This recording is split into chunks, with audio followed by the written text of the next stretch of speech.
For many people in sports media, especially those who work behind the scenes, freelancing is a way of life. Staff jobs are pretty hard to come by, even more so in the post-COVID gig economy. Julie Hoddy forged a long career as a freelancer in sports television before pivoting to a corporate role outside the realm of sports. In this episode, we talk about her transition from road to office, her fondest memories of work at Golf Channel and the Big Ten Network, among others, and her advice for women who might be contemplating a career in media.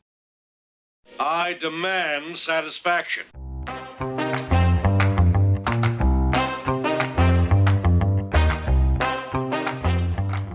My name is Whit Watson, and this is Media Credentials. I'm a sports announcer who's worked a lot of places. This podcast will peel back the layers of sports media and show you how the sausage gets made. Through interviews with industry pros and my own experience, you'll understand why you're seeing what you're seeing and who's responsible for it. Your media credentials have been approved.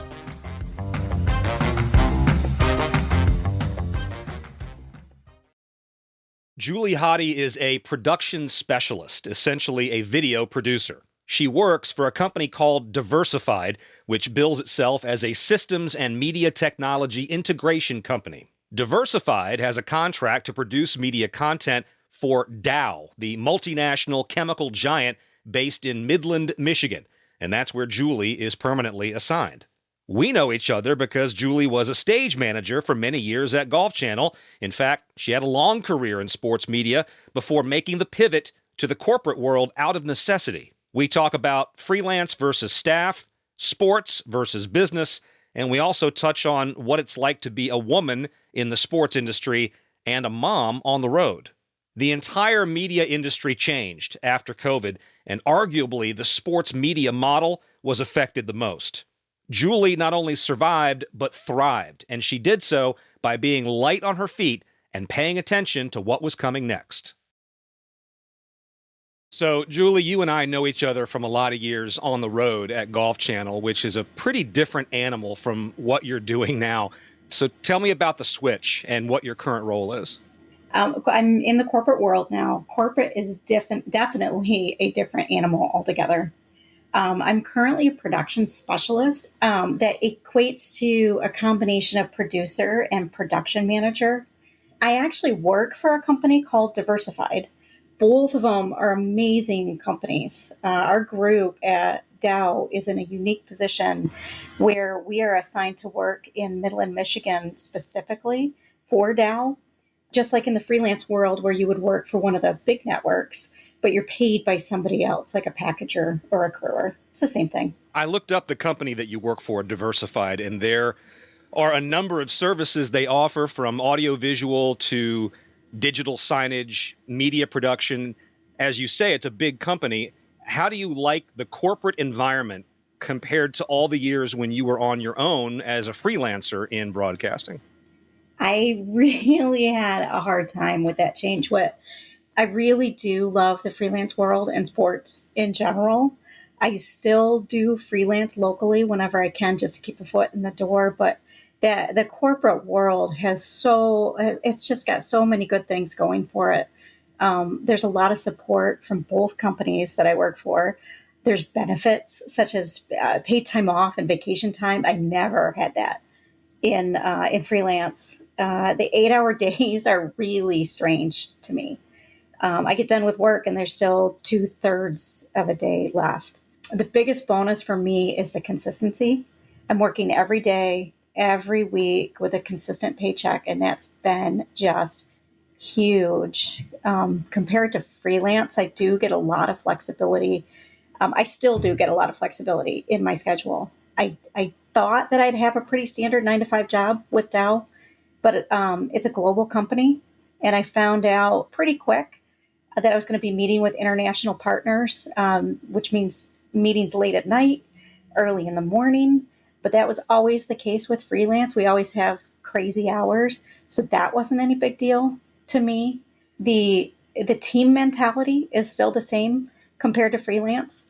I loved the family atmosphere on the road. I still stay in touch with some of them.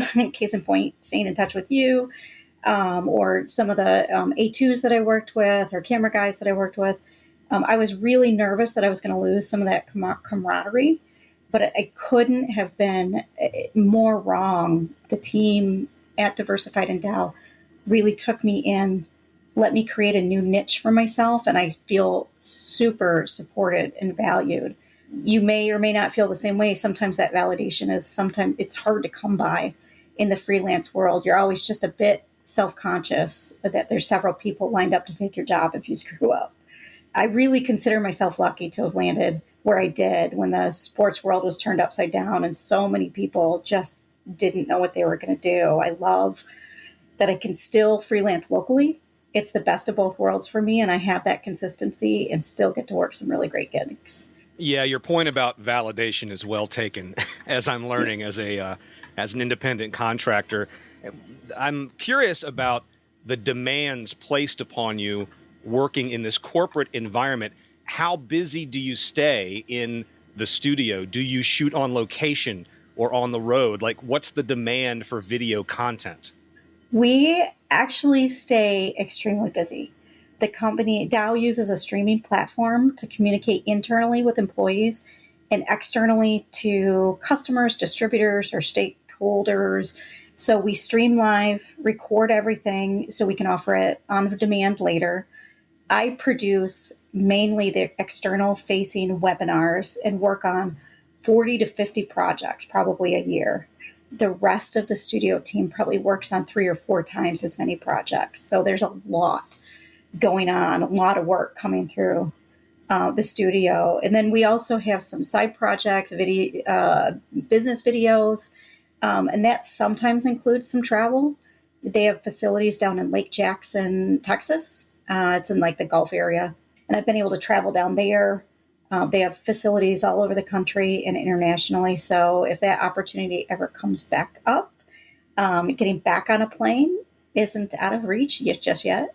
And then something new for me is the chance to work on some of the bigger sales meetings that they have on location. So yes, providing services to a global company keeps us pretty busy. As the media expert, the TV producer in a building full of engineers at Dow, do you ever find yourself having to tell them, we can't do that? Do you have to explain the process of video production often? That's seriously, it's funny because it's actually the opposite at the studio in Dow. I came in with production experience, but the team there already had a state-of-the-art facility in place. They have they have a full studio. They have 3 control rooms, E&G gear.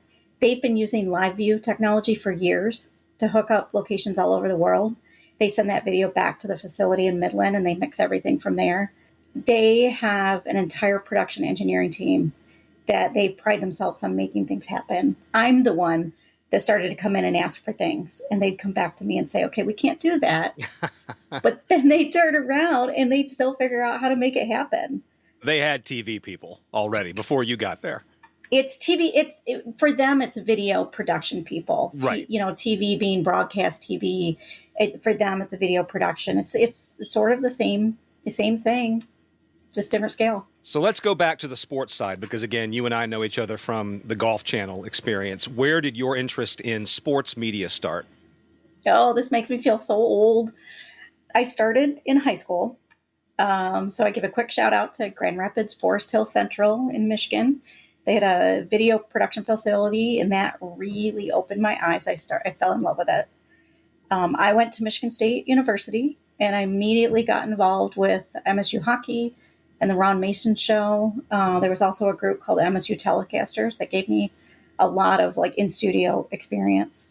Just a quick side note, I was also in the marching band at Michigan State, part of the color guard. And my son is currently going into his last year with the band as part of the trumpet section. So go green. Congratulations to him. Yay. Thank you. I'll let him know. But so for me, after college, I got married. I sort of kind of got out of the freelance world. My son was born in 2002. But later that year, I got the opportunity to work the Stanley Cup Finals for CBC. And it kind of sucked me right back into the freelance world because, as you and I both know, it can be addicting Yes. to be part of life sports. Yeah. Um, so, and then, I mean, from there, it's like I worked with Big Ten Network pretty much from when they started. I was crewed on everything from swimming and diving, track and field, football, basketball, baseball, like anything that they'll cover. And then about 15 years ago, I think it is, something like that, I worked my first Buick Open in Grand Blanc, Michigan. And I did that for a couple of years, crewed locally for the Golf Channel.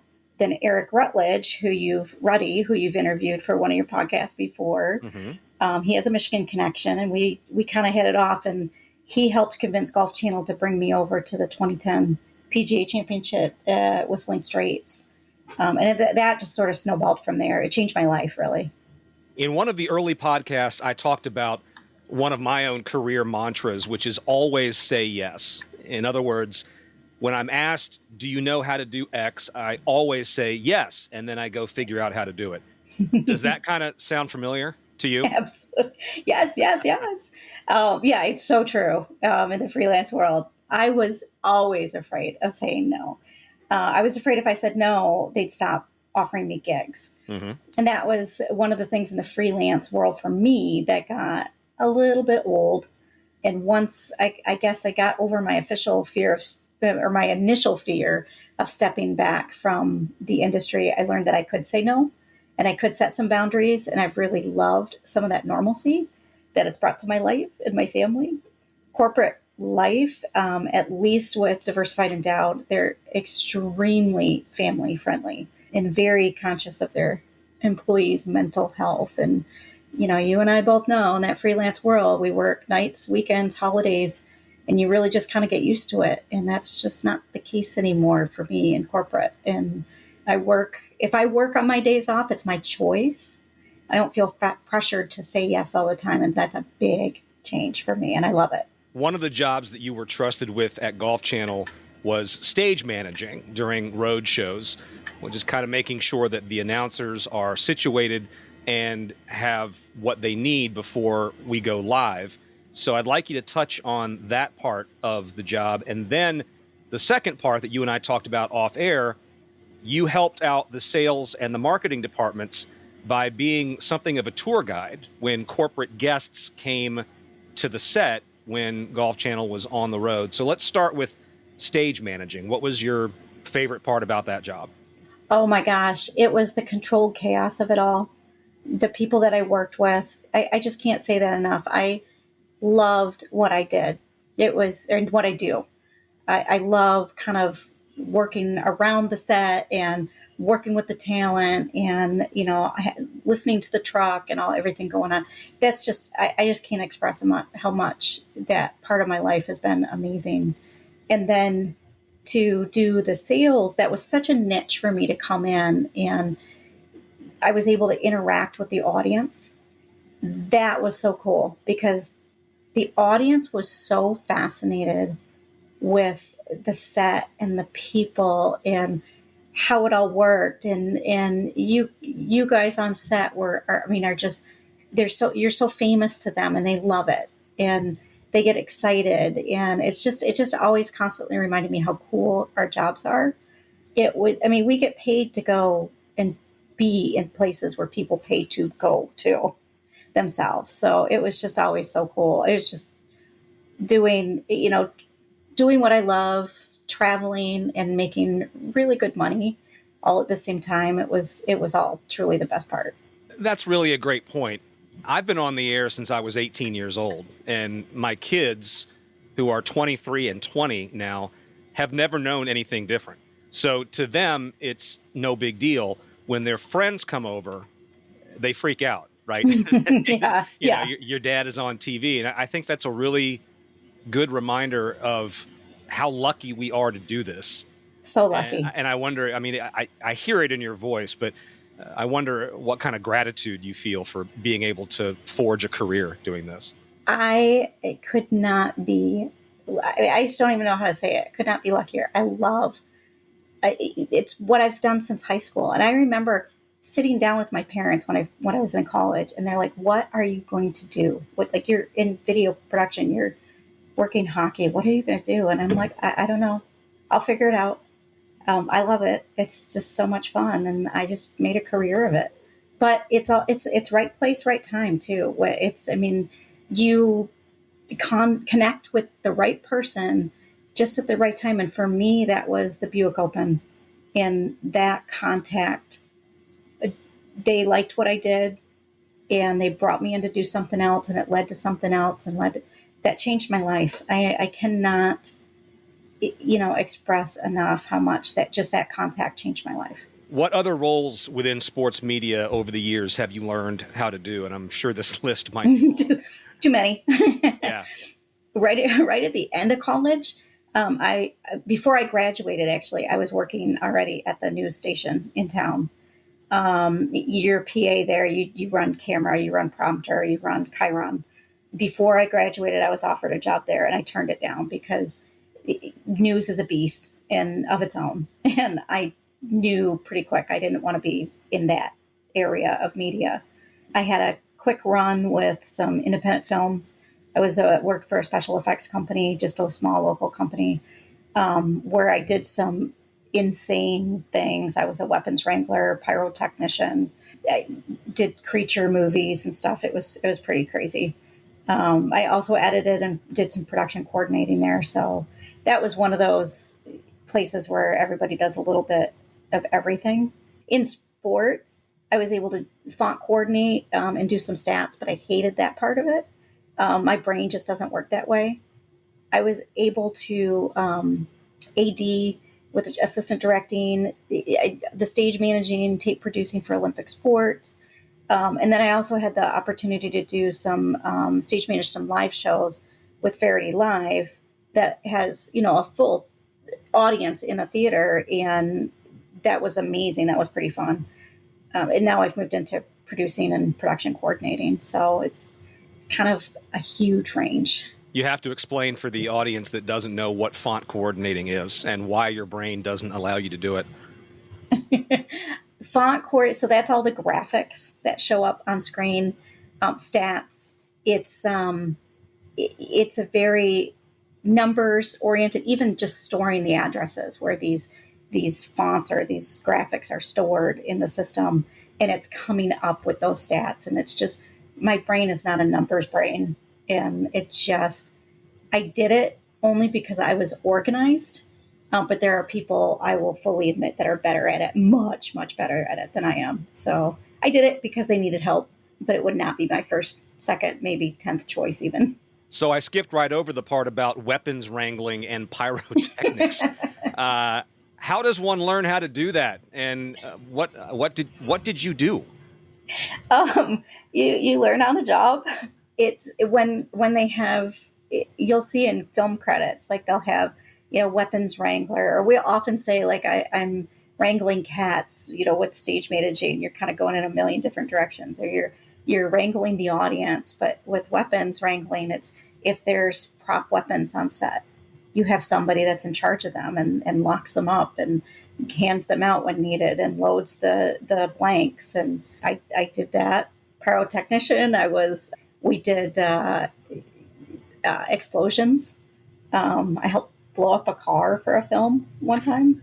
And you're learning this on the job. They're just saying, go out there and hit this button when we say go. Well, there was a guy that I learned from, that I assisted, who was the one that was, certified to do it. I just helped. We had, in the pyrotechnician we could be anywhere from blowing up a car to fireworks or indoor fireworks. Right. So it's, or squib, like squibs are like blood hits for a film. We would do that would go along with the weapons wrangling. So my mom was very proud of me to say that I was a pyrotechnician. Honestly, I can't believe you left that job. That sounds like the greatest job in the world. It had its ups and downs. Going back to sports for a second, one thing we learned in sports during the pandemic was that we can do more with less, and we can perform a lot of jobs remotely. And a lot of places, including ESPN, including Golf Channel, are now sending fewer people on the road. And it seems like there's no going back from that approach. In your experience, and you still talk to people in the business, like you said, How much of a toll is that taking on the freelance community right now? Oh my gosh. It was truly devastating on the sports and the freelance communities. I had always sort of joked that sports was recession proof, but we quickly found out that we weren't pandemic proof. It was shocking to watch those huge events and tournaments get canceled in the blink of an eye. I literally landed after working in California in late February, early March, and never worked another day in golf ever again.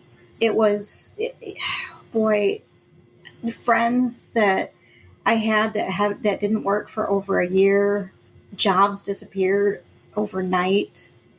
People had to move to find work. It was just terrifying, and it came back really slow. It's continued to come back, but boy, you're right that those people that hold the purse strings have figured out that they can still put events on the air with smaller crews or remote crews. I met something called a virtual stage manager, which is basically a computer hooked up to an iPad, and it just fundamentally changed how we do our jobs. And some people weren't able to come back from that. I was sort of in a different boat, and I saw some of those budget cuts coming towards the end of 2019. So I was already kind of in trying to find a new niche. I was kind of in that mode already. So COVID just kind of sped up my exit from full-time freelance. So just so I have the timeline correct, golf stopped during the Players in March of 2020. They played, I think, one round or two rounds and then realized we can't keep going. So are you saying that from that point forward, that was the end of your time in golf? You did not work in golf after that week? So actually, it was before that. I wasn't there at Players that year, and it was a tournament that I had worked in California. Oh gosh, and I can't remember which tournament it was, but it was a LPGA tournament, and I flew back home and landed and never took off again. I watched as they canceled the Players. I was shocked. I was absolutely floored. You touched on something a second ago that you and I actually talked about beforehand, and that is the concept of the pivot. To read the signs, to figure out what changes might be coming, and prepare yourself. Stay nimble, change directions. And you talked about looking at budget cuts at the end of 2019 and saying, maybe I should start looking around. How do you do that? For some of us that aren't quite as skilled in that regard, how do you do that?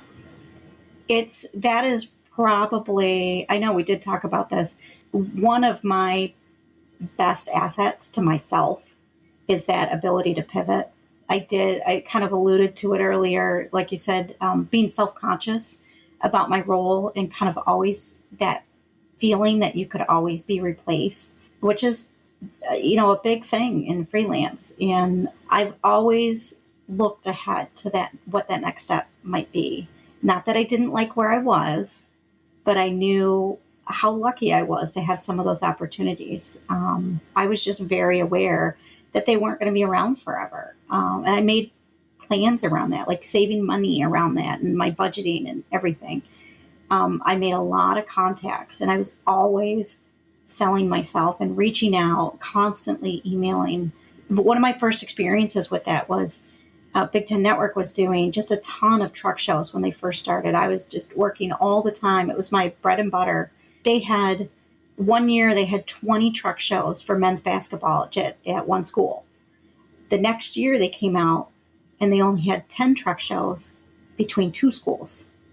So all of a sudden you're like, okay, this market is changing. So you start to kind of look for what's coming next. And that was when I was kind of nearing the end of the traveling for myself for Golf Channel. They had started traveling their Orlando stage managers more often. They were less experienced in it was kind of a stepping stone in the studio for them, and they were probably cheaper.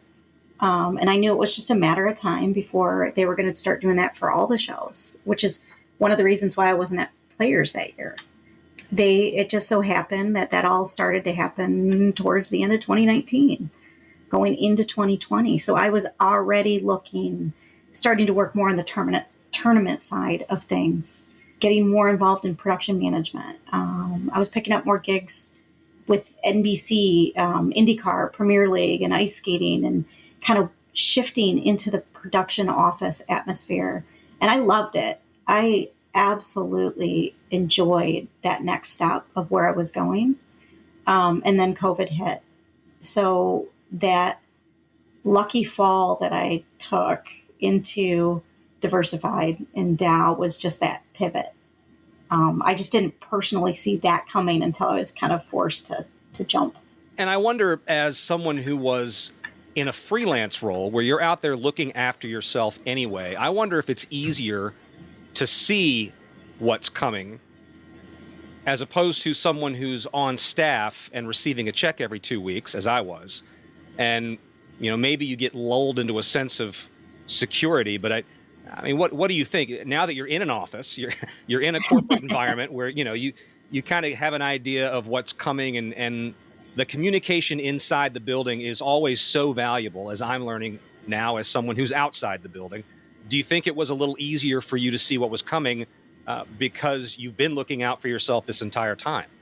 Oh, always. Because with freelance, what's my next gig? You're doing your current gig, but what's coming up next? What am I scheduling next? What's my next flight out? What's my, you're always looking ahead. If that consistency, can also lead to kind of complacency. So sometimes I had dear friends that were like, I never saw it coming. Well, you were on staff and you didn't think it was going to be, that severe. And I'm as stage managing, there's only one stage manager there usually. Camera guys they have their crew, the camera department, the audio has their audio department. I was kind of on this little island as a stage manager, and you really have to look out for yourself. It blew the whole thing with watching these events start getting canceled, and the events that you're like, no, that's never going to happen, and then it gets canceled. It was mind-blowing. I just found myself in such a good spot to recover. I was lucky, but I didn't really talk about it much because so many people were hurting so much. What was life like for you on the road when your son was younger? It's a hard one because it is really, really tough. I was divorced already by the time I ended up on the road. My son was 8 or 9, kind of the same age as my stepdaughters are now. So it's kind of weird for me to start going through that same age again. I think the hardest part for me was people would come on set and they'd say, oh, you're a mom who watches your kids. And I'd be like, they're with their dad. He's with his dad. He's got a great dad. He's with his dad. Then they turn to the guy next to me who had a kid the same age as me, and they'd never ask him the same thing. They never worried about where his kids were. And it just, that was tough. I had somebody one time really get on me and say that I was not a good mom because I was on the road and I was ignoring my kids. And it just really hurt me to the core. I loved what I did. I loved my son though too. And I would be home and I would be with him, and we would go on trips on my downtime, and we did a lot of stuff together. And but I was very sensitive about it. Like, don't question me being a mom. It's part of me just as much as me being a stage manager. If you were speaking to young women who are thinking about a career in broadcast media, let's start with sports media since you have so much experience there. Young women thinking about a career in sports media, what topics would you cover? What advice would you give? Boy, I would absolutely, without a doubt, tell them to know your worth and believe in your own knowledge. I had several times where as soon as someone would contradict me, I would doubt myself immediately and start to kind of second guess myself. There were most of those times I ended up kind of being right.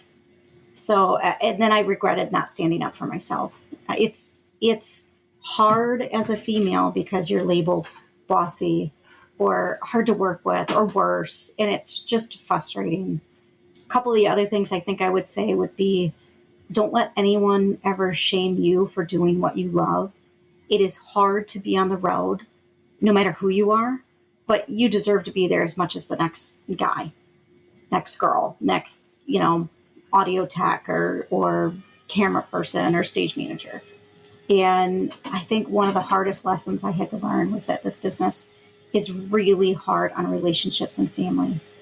I would almost argue that it's 10 times as hard on women in the field and most especially on the road. You need positive support back at home to make it work. And if you find that tribe, really just hold on to it and don't take it for granted. You need those people back there to make your life easier on the road. I guess it sounds pretty cliche, but I just say believe in yourself. And as my stepdaughters would say, you got this.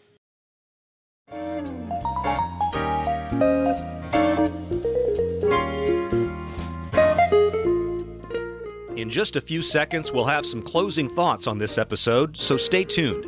If you're enjoying it so far, please consider subscribing or sharing and leave a review. Let me know what you'd like to hear in the future on Media Credentials.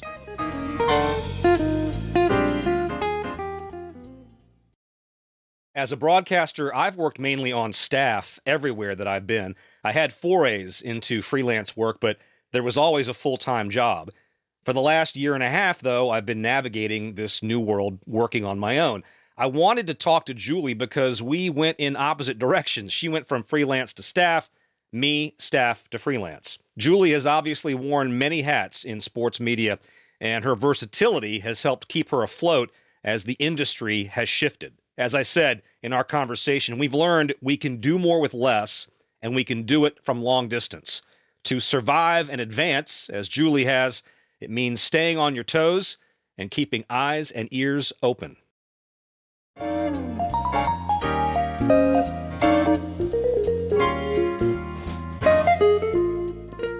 Thanks again for listening to Media Credentials. For examples of my work, including video and audio clips, a blog, and my contact page, check out whitwatson.com.